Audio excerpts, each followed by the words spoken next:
Pada awal abad ke-9, sebagian besar dunia yang berada di bawah pemerintahan Islam mengalami perluasan pertanian ke wilayah-wilayah baru. Melalui pengenalan tanaman-tanaman baru, penguasaan teknologi irigasi, dan rotasi tanam yang terstruktur, terjadi peningkatan yang nyata dalam produktivitas lahan pertanian pada masa itu. Salah satu karya yang mencerminkan kemajuan ini adalah Kitab Al-Filaha, sebuah teks pertanian yang ditulis oleh Ibn Al-Awam, seorang tokoh ilmuwan dan agronomis dari Al-Andalus pada abad ke-12.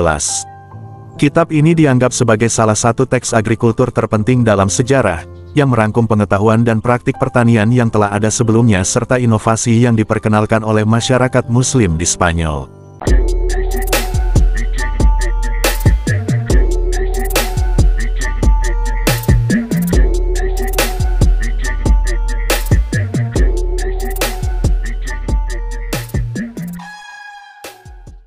Kitab Al-Filaha mencatat pengenalan berbagai tanaman baru dari dunia timur, termasuk jeruk, beras, dan sayuran seperti terong dan labu. Keragaman tanaman yang ditanam menciptakan ekosistem pertanian yang kaya, berkontribusi pada keberagaman makanan dan pengembangan kuliner di wilayah tersebut. Ibnu Al-Awam juga memberikan panduan tentang pengelolaan tanah, termasuk penggunaan pupuk organik dan teknik pengolahan tanah untuk meningkatkan kesuburan. Ia menjelaskan teknik pemangkasan untuk meningkatkan hasil buah dan menjaga kesehatan tanaman, menunjukkan pemahaman mendalam tentang biologi tanaman. Pertanian di Al-Andalus memainkan peran kunci dalam perekonomian, dengan produksi pertanian yang melimpah mendukung masyarakat urban dan perdagangan.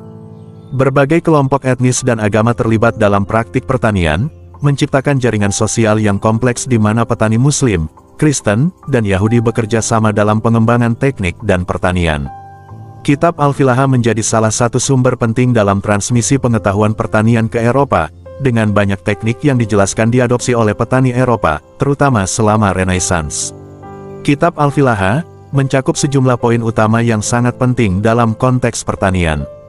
Pertama, kitab ini menjelaskan berbagai teknik irigasi, termasuk penggunaan sistem acequia dan kanat, yang memungkinkan pengelolaan air yang efisien untuk meningkatkan produktivitas lahan.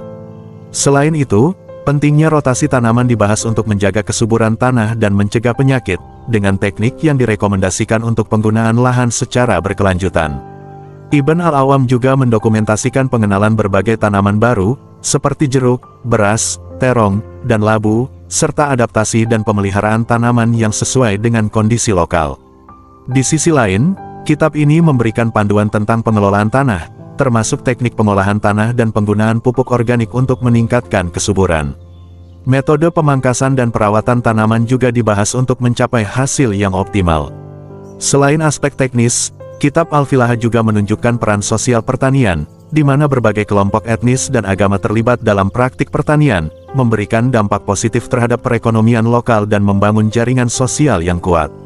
Sebagai sumber penting dalam menyebarkan pengetahuan pertanian ke Eropa, kitab ini memiliki pengaruh jangka panjang terhadap tradisi pertanian di berbagai belahan dunia. Dengan demikian, Kitab Al-Filaha tidak hanya merekam inovasi pertanian di Al-Andalus, tetapi juga memberikan kontribusi signifikan terhadap pengembangan ilmu pertanian dan praktik pertanian berkelanjutan yang relevan hingga saat ini. Karena ada 2 jilid dari Kitab Al-Filaha ini, akan terlalu panjang ringkasannya bila disajikan dalam satu tulisan.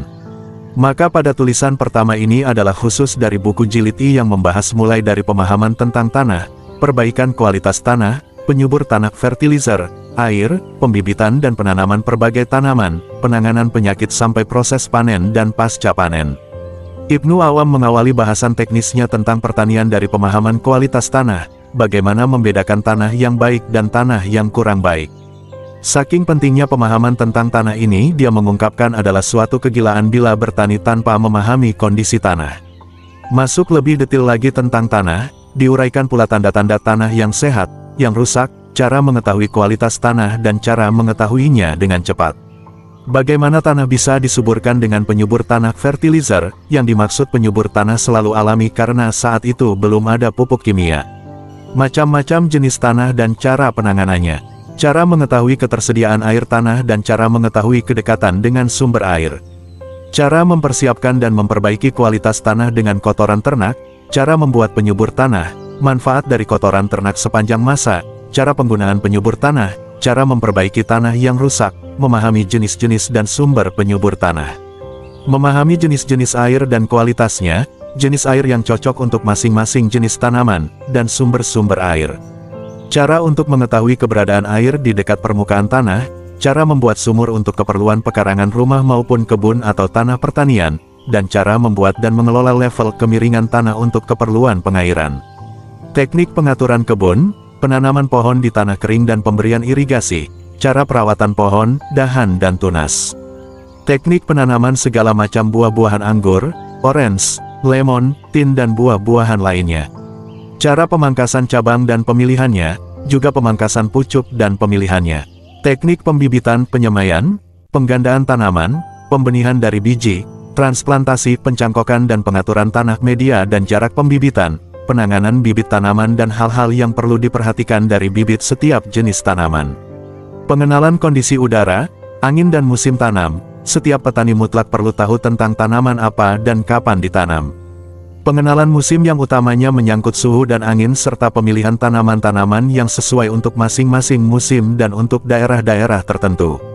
Selanjutnya penulis ini membahas detail kondisi tanah, air, angin, suhu, musim dan lain sebagainya, yang sesuai untuk masing-masing jenis tanaman seperti zaitun, delima, carop, almond, cherry, chestnut, walnut, tin, bunga mawar, jasmine, jeruk, orange, lemon, apple, peach, plum, kurma, anggur, kayu manis, sampai tebu dan lain sebagainya.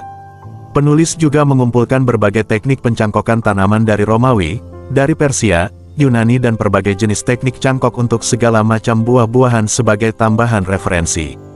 Selanjutnya dibahas pula tahapan pertumbuhan tanaman, kebutuhan masing-masing tanaman pada masing-masing tahapan pertumbuhan dan waktu yang terkait masing-masing tahapan pertumbuhan, jumlah, jarak tanam yang sesuai, penyuburan tanaman, waktu penyuburan, jenis dan jumlah penyubur tanaman serta pemeliharaan tanaman. Tahapan pembuahan tanaman juga dibahas secara khusus dan detail, termasuk cara memperbaiki kuantitas dan kualitas buah, perlunya kecintaan dalam perawatannya, cara-cara penyuburan dan pengairan penyiraman di masa pembuahan.